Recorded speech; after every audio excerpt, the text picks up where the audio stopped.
everybody. Welcome back. Thanks a lot for all the likes and comments and requests and love, basically, for my videos. Welcome back to this week's sermon, as I like to call it, in my pursuit to spread the gospel of Doma Vaquera. Why call it gospel? Because it's a religion. The more you watch my videos, the more you're going to realize how cool Doma Vaquera is, and that it's really not just a riding discipline, it's a way of life, you know. So I'm not just calling it that because I'm a little bit crazy, which is true, but really you're gonna experience it the more I tell you about it. So this week I promised that I would talk about the saddle, the Doma Vaquera saddle. Last week we talked about the bridle a bit and the bits, how to get your horse started, young horse. Of course, that doesn't only apply to young horses, but also horses that haven't been ridden Doma Vaquera before. So I hope that helps you out. I hope that gets you started a little bit. Of course, these videos are only, just a little bit of an introduction into Doma Vaquera. But I hope, I'll have lots and lots more every week. I'll be posting, so there'll be lots more information coming. And the more I give you, the more deeper we'll go into the details, etc. And keep you wanting for more. Let me put it that way. So this week we'll talk about the saddle. This is a Doma Vaquera saddle, Silla Vaquera or Montura Vaquera. This is not the saddle you would start your young horse that has never been ridden before with. You would actually start it with a potrera saddle, which is basically a saddle that looks more or less like the Española, which is more like an English saddle, I guess, the ones they use in the Spanish riding school, besides the Vaquera saddles when they ride Vaquera.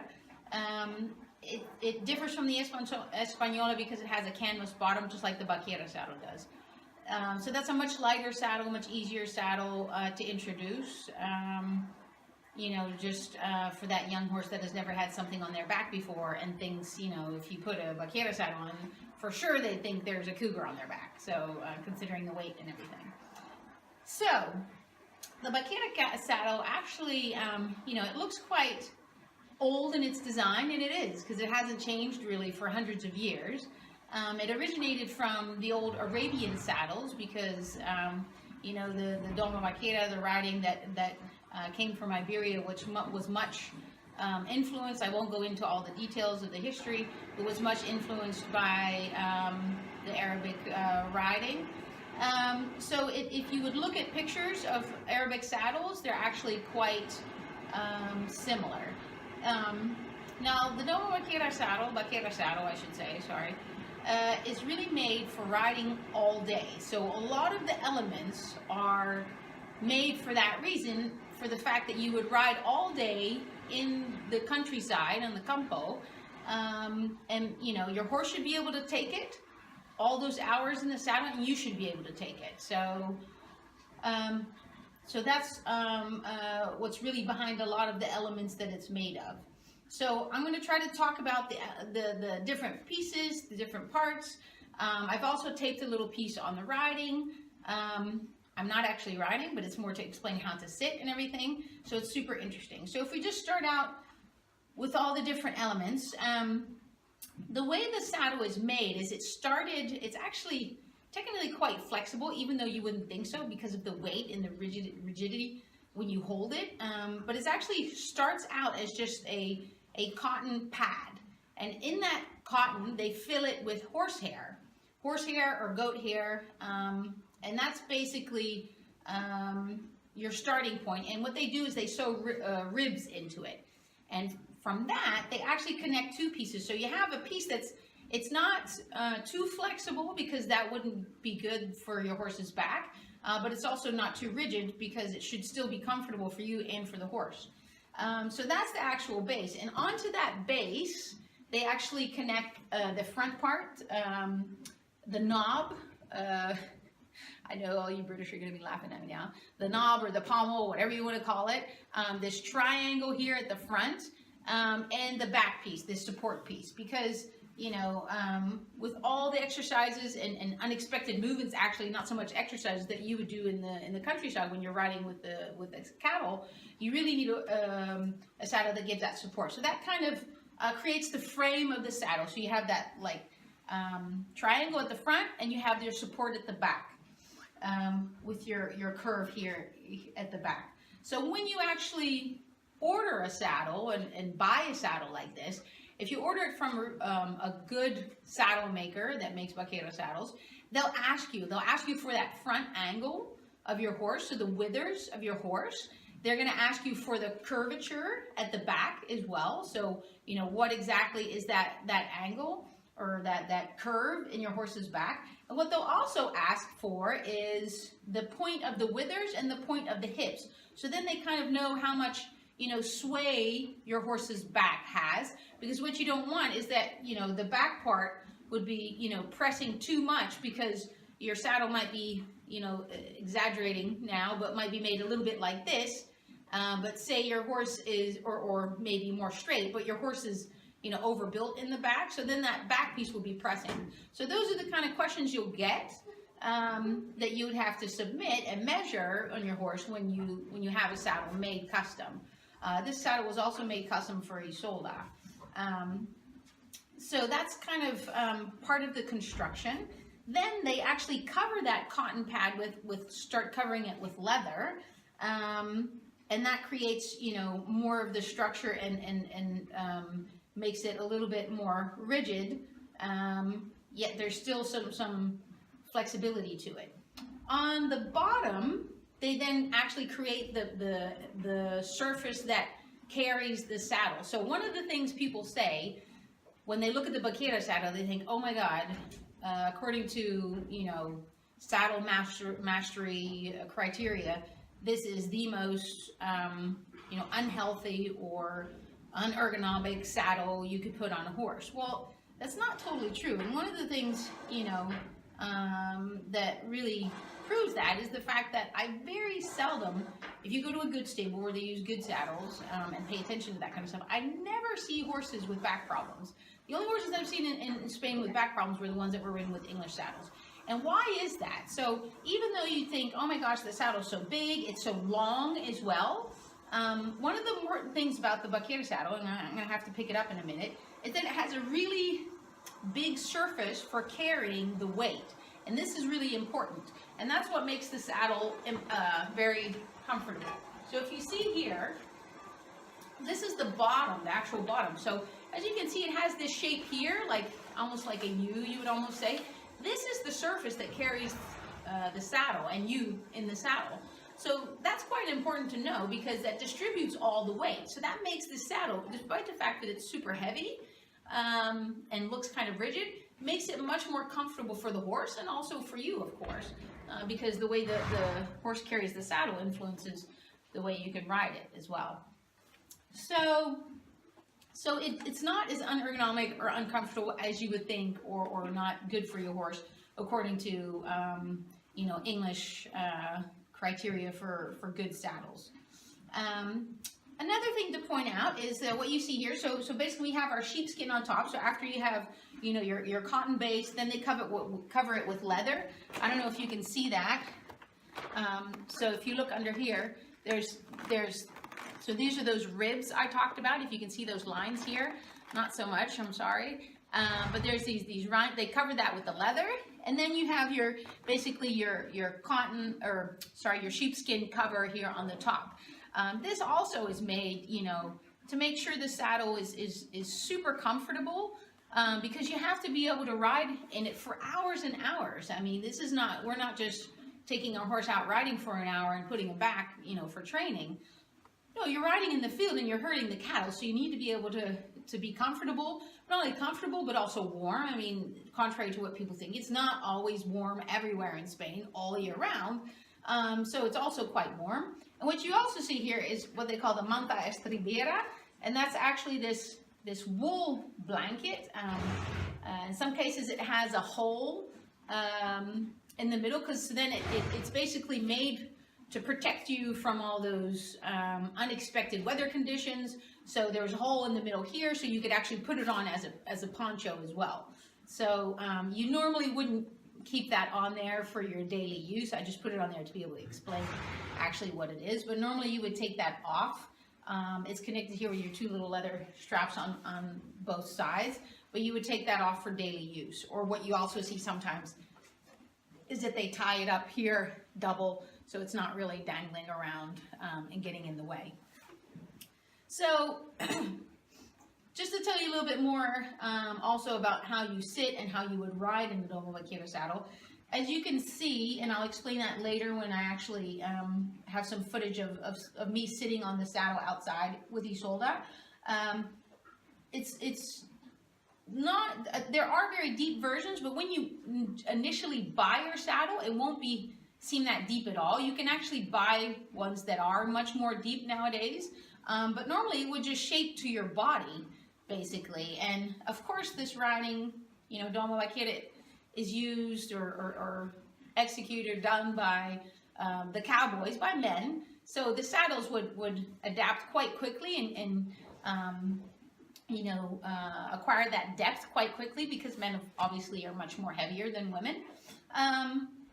But when you're a woman, that's a little bit different. So mine is still, you know, getting this depth into it, but it will seem, you know, quite shallow in the beginning, but as you ride and the more you ride in it, the more deep it gets.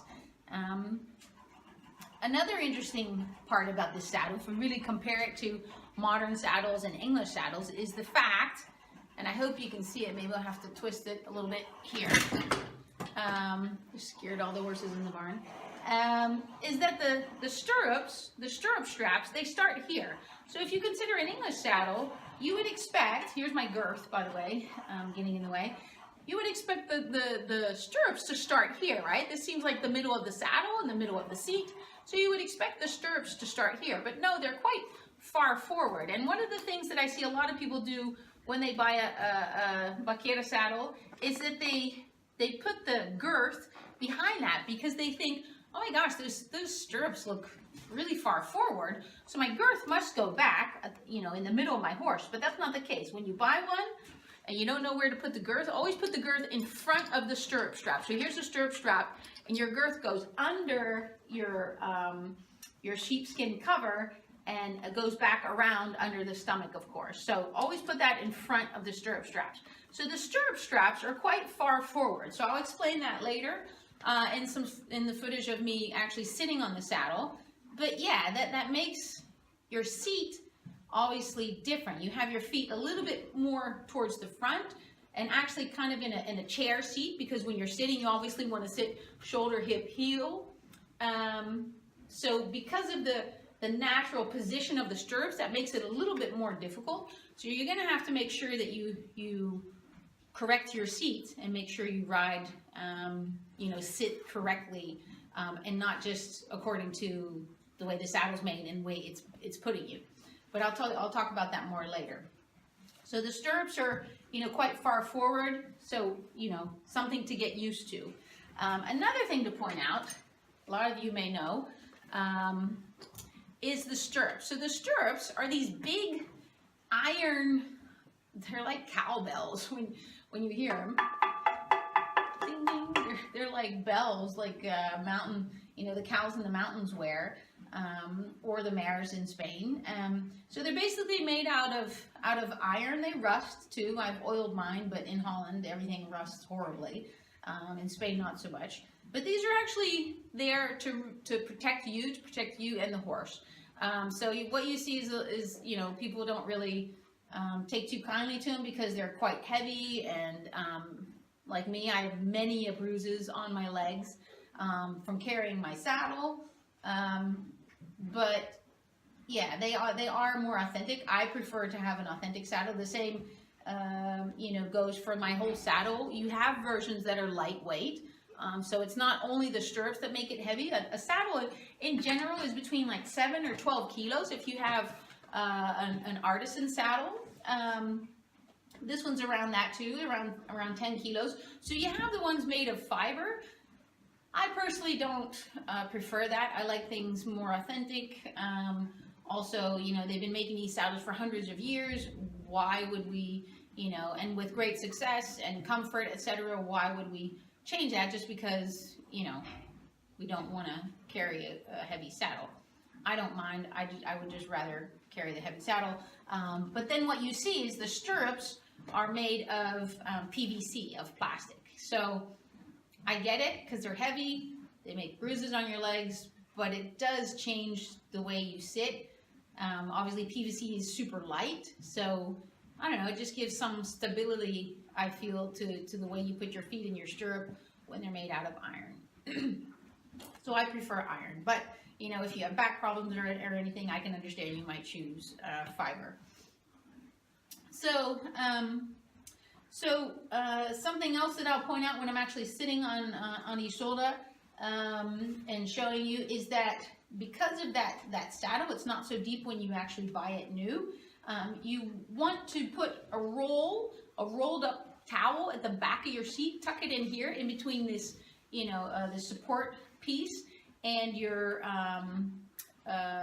sheepskin, just to make sure that you don't sit too far back. So if you're not used to a vaquera saddle, you just buy one. You've got the stirrups that are sitting a little bit forward, so then you might have the tendency to sit back more. So then you're sitting in the back. So what do you get then is that the deepest point of your saddle will be too far back. So you want to make sure you're sitting in the middle of your saddle, that this is the deepest point. So you have to put in the beginning, until you've actually developed that seat, you want to put your rolled up towel here. So that's a good tip that they generally don't tell you either. The good saddle places will, but not everybody knows that. And if you don't buy a custom one, it's possible that they fit your horse well, of course. But if you don't buy that, then you know that's good to know, because once you've developed that seat, once that's done, you can't go back. I mean, that's then your saddle, and then your saddle will be ill-formed or ill-shaped for the rest of its saddle life. So that's important to do that as well. Then we have a crupper. Now, why do we have a crupper? Well, again, if you consider the fact that you ride in the countryside, in the campo, with all these unexpected movements, it's not like when you're in the ring and you're doing these exercises and everything's like, okay, 1, 2, 3, I'm gonna do a 180. No, all of a sudden you're riding and from the left, the bull comes and charges at you, or a cow, because they're all quite aggressive, and then you have to turn around quick. You have to have a saddle that's super stable. And not even so much for the turns, but also things like stops. So if you consider that your girth is way up here, and if you had to do a stop, like, you know, in the competition sport we call parada raya, stopping on the line, but if you would have to do a stop in the field, unexpectedly, what could happen, because your girth is so far forward, your saddle could actually tip up, because, you know, you'll stop. If it's unexpected, you might not be, you know, seated well, so you might, you know, flip forward a little bit. Your saddle will flip forward, and God forbid it would actually, you know, the girth would break or something like that. So you have your crupper for stability. Now, what you want to do when you adjust your crupper is make sure that around 4 fingers fit in between the crupper and the highest point of the hips, and that's pretty general from, you know, what you hear. I mean, we had trotters, and that's pretty much, I believe, what we did as well. But you really have to make sure that you have enough space, because if you're, you know, if you're riding and your horse has to engage his hindquarters and he has to tilt, you know, engage his pelvis, and he's going to tilt his pelvis, he's going to take more room. So he's going to need that little bit of space that you create with your hand there to make sure you have the right length of crupper. Otherwise, it's going to be very difficult for him to engage himself and get on the hindquarters if he's got this crupper pulling his back, his tail back up, see? So cruppers are very important. So that's just a quick introduction. The other thing I'd like to say is that, you know, my first vaquera saddle was actually a tan one. It was actually Salamanca, like my belt here with the little, you know, ornaments, stitches, etc. I thought that was pretty, and it is, but it's not correct. So if you do have, you know, aspirations to ride competitions at some point, then make sure you get a black saddle. Now, I have the one with the little, it's not embossed, but the little relief circles here. Actually, if you want to really want, I mean, that's not incorrect, but what you really want would be the ones with the lisa, they call it, with the stripes, with the little lines on them. That would be the most correct, and that's what you see most basically in competitions. There are also saddles in brown leather, but that's what I would recommend. If you really want to make sure you have everything correct, according to the rules, that would be the most correct. So that's a quick introduction on the saddle. Now I'm going to show you some footage of me on Isolde and show you a little bit more and explain a little bit more on how to sit on the saddle. So back in a moment. So I saddled up Isolde. She's got her fur coat on, which is suitable, I guess, if you're a diva, which she thinks she is, and she absolutely is. One of the things, there's two really big things that I notice about people that are not quite familiar with Doma Vaquera or don't have access to information, and it's about how they sit in their saddle. So first of all, if you buy a Doma Vaquera saddle, what you want to do is make sure that it will actually start to fit you. So the seat initially is not so deep. You can buy them very deep nowadays, but in the past they didn't become that until you actually rode in them. But mind you, they were made to be ridden by men. So it developed this deep seat quite quickly because men are obviously much more heavier than women. So what you want to do in the beginning is put a rolled up towel in the back area. You stick it in the back, because otherwise you have a tendency to sit too far back. So you want to make sure you have that little towel there, so it'll make sure you sit forward enough, and so the depth of your seat is actually in the middle of your saddle. So what I notice mostly, and the first thing that people, I guess, don't quite understand about sitting in a Doma Vaquera saddle is that you don't sit in it like an English saddle. So when you sit in it, you just hang your legs. You don't, you're not going to push your heels down, and actually, we've all learned to, when you put your feet in the stirrups, you put your toes forward and your knees forward, and you put your heels down. So what do people do? Let me go out a little bit because I'm afraid you might not see it. What people do is they don't put their whole foot in the stirrup. It's because they want to put their heels down. They think they have to put their heels down. So what they do is they put their foot halfway in the stirrup and they put their heel down like this. But the stirrups aren't made for that, and that's not how you should sit in a Doma Vaquera saddle. You should sit naturally. So you basically, your legs kind of dangle. You're not, clenching your horse or anything. So you put your whole foot in the stirrup like this. Your whole foot is in there until it actually, your leg touches the leather, touches the front until it can't go any further. And then, so if you would try to ride like that, and then with your knees forward and your toes forward, it just feels awkward because the saddle's quite broad. So you basically just sit there and you open your legs. Sounds kind of strange to say that, but you open your legs. So normally in a dressage saddle, you would sit, with your knees forward and your legs kind of, now I have them out. So my knees are facing out and my toes are kind of facing out. Not that that's the rule, but what you want to do is kind of embrace your horse with your legs. And to do that, you kind of have to open your legs and put your knees out and your toes a little bit out, and able to embrace your horse. So your leg is following your saddle and then continues on to the stomach of the horse, and it's embracing the horse. And if to do that your toes are pointed a little bit down, it doesn't matter, because you're not holding your balance with your stirrups, you're holding your balance with your seat. It's all about your seat. And with dressage, this is the case as well, really. Even though in jumping, a lot of people are, in the States, if you're used to equitation there, we have different classes than just jumping and dressage, and there it's all about, putting your heels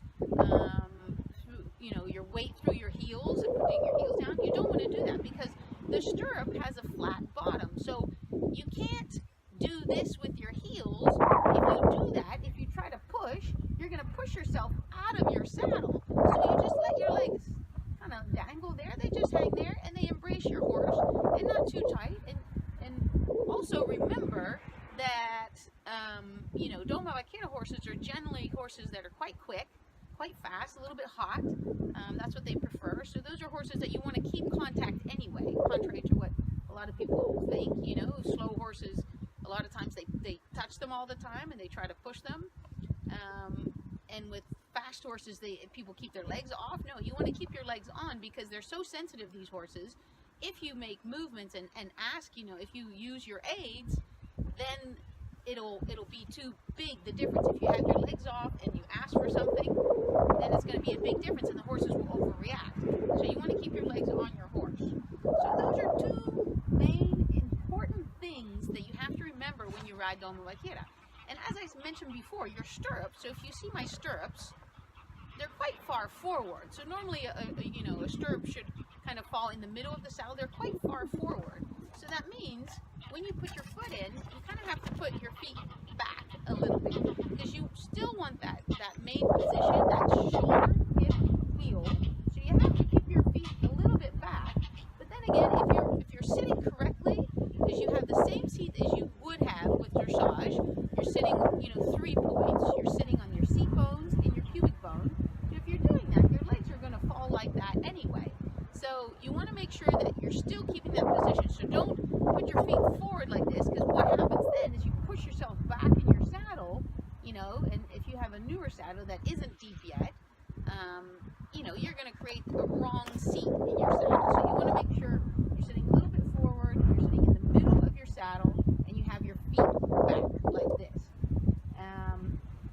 Of course, later I'll talk about more about riding, actually, but so another thing, just quick, to get you started, as you will, is, when you ride, when you walk, you put your hand on your leg like this, or like this. I do it like this. I find it a little bit awkward because I don't have the skinniest thighs, and it means I have to feel how fat my leg is, but oh well. Sucks to be a Doma Vaquera rider, I guess, if you're a girl. So you want to keep your hand here when you're walking, and when you trot or canter, and of course when you're advanced, you only trot or walk or canter, and you keep your hand here in front of you. And in the beginning, it'll feel really awkward, and you'll be like, and at a certain point, it'll be a total automatic thing. You'll naturally keep your hand here. If you're walking, you'll automatically put it back here. So that was just, just to give you a couple of pointers on what to watch out for when you actually do have your Doma Vaquera saddle. Like I said, it's quite an investment, but it is important. You can ride Doma Vaquera with an English saddle, but as I just explained, you sit totally different. So it's really, I would advise to have a Doma Vaquera saddle if you're serious about riding Doma Vaquera. One more thing I want to say, I just forgot to mention, in regards to that, riding with an English saddle versus Doma Vaquera saddle. With an English saddle, your saddle is much lower and closer to the back of the horse. This saddle sits quite high, so then you also have a different, position of your legs on your horse. Now my legs are a little bit higher than they would have been on my English saddle. My calves, or like my heel, let me put it that way, the end is much lower. It's under her stomach. So it's a different way of giving your aids as well, a different place and position in the stomach. So it is really different. Although you do see a lot of Doma Vaquera riders in Spain also just grab an English saddle and do their exercises, but it is different. I guess it comes more natural to them. So if you're serious about riding Doma Vaquera, I would advise to get a good Doma Vaquera saddle. So back again. I hope you enjoyed that little piece. My apologies for the wind outside. That's Holland in the winter for you. So I hope you were able to hear everything. Otherwise, that's something I'm going to have to start working on, the whole technology piece of all of this. but I'm just glad I get this stuff out now. You know, I've got such lovely responses from everybody. You know, keep it coming. So glad I found this. There's so little information in English, and you know, we really need to get it out there. So spread the word. You know, help me spread the gospel of Doma Vaquera. You know, I know in Spain they're really trying to build Doma Vaquera outside of Spain as well. You know, we're gonna together with a pupil of mine, we're starting an association here in Holland as well. I know that in the UK they're working on things also. I haven't talked to anybody in Germany, so Germany, if you're there, tell me, let me know where you are. Write something in the comments. I'd love to hear from you. I have a few friends on Facebook from Germany, but please let me know how you're doing over there and how things are going. We really want to get this, you know, this out there, and like I said, spread the gospel. Not sure, I haven't decided yet what I'll talk about next week. I'm going to Spain on Thursday, so I might do something quick just there. I'll flog it. It's such a stupid word, flog, but never thought I'd be doing that, but I will, because I'm on a mission. So so I'll probably send something from Spain quick, a little bit on the writing, maybe a little less editing being done there, but yeah, super interesting. But let me know what you would like to hear about. I know, you know, there was people that, you know, were excited to hear about what I had to say about the saddle. So let me know what kind of information you need.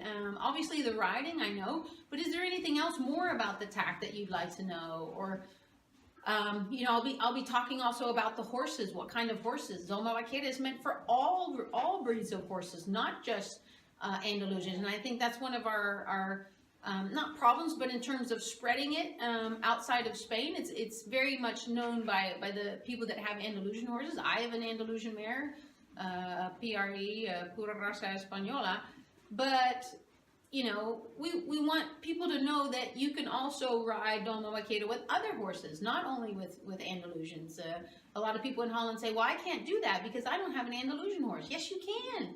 They don't ride Andalusians in Spain. They do.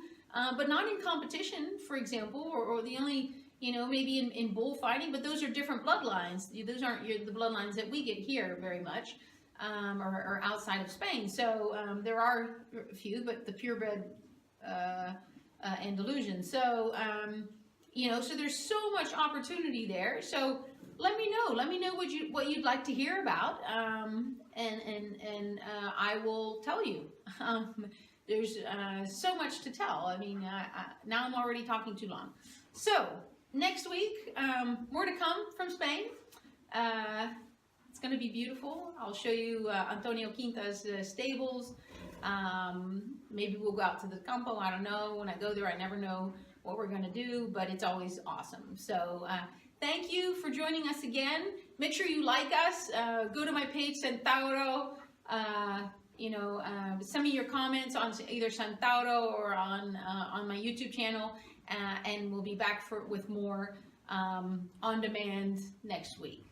Thanks so much.